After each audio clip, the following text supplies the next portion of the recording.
திருப்பதி திருமலையில் காலை சுப்பிரபாத சேவைக்கு முன்னர் பிரதம அர்ச்சகர் கண்களை கட்டிக்கொண்டு கருவறைக்கு சென்று பெருமாளின் பாதத்தை தொட்டு நமஸ்கரிப்பார். பின்னர் சுப்பிரபாத சேவையின் போதுதான் பெருமாளின் முகத்தை பார்ப்பார். இது தொன்று தொட்டு நடைபெறும் சம்பிரதாயமாகும். 1998ஆம் ஆண்டு ஒரு நாள் தலைமை அர்ச்சகர் வழக்கம் போல் தனது கண்களை கட்டிக்கொண்டு பெருமாளின் பாதத்தை தொட்டபோது அது மூர்த்தியின் கற்பாதமாக இல்லாமல் மென்மையான வெதுவெதுப்பான மானிட பாதம் போல் இருப்பதை உணர்ந்தார். சட்டென்று அவர் தன் கண்ணில் கட்டியிருந்த துணியை அகற்றி பார்க்க அங்கே பாலாஜிக்கு பதிலாக ஸ்ரீ சத்யசாய் பாபாவை பார்த்தார். அவர் திகைத்து போய் மற்ற அர்ச்சகர்களையும் அழைத்தார். அவர்களும் உடனே விரைந்து வந்து பாலாஜிக்கு பதிலாக ஸ்ரீ சத்யசாய் பாபாவை அங்கே கண்டனர். சிறிது நேரத்தில் பாபா மீண்டும் பாலாஜி மூர்த்தியாக மாறினார். இந்த மாபெரும் பேரதிசயத்தை அனுபவித்த தலைமை அர்ச்சகரும் மற்ற அர்ச்சகர்களும் டிசம்பர் மாதம் 8ஆம் தேதி பெங்களூருவில் உள்ள பாபாவின் பிருந்தாவன ஆசிரமத்திற்கு விரைந்தனர். பாபாவை தரிசனம் செய்ய பூரண கும்ப மரியாதையுடன்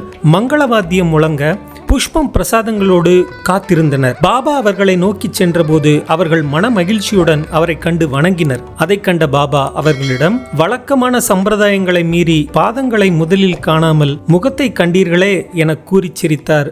எல்லாம் அறிந்த வல்லவராய்.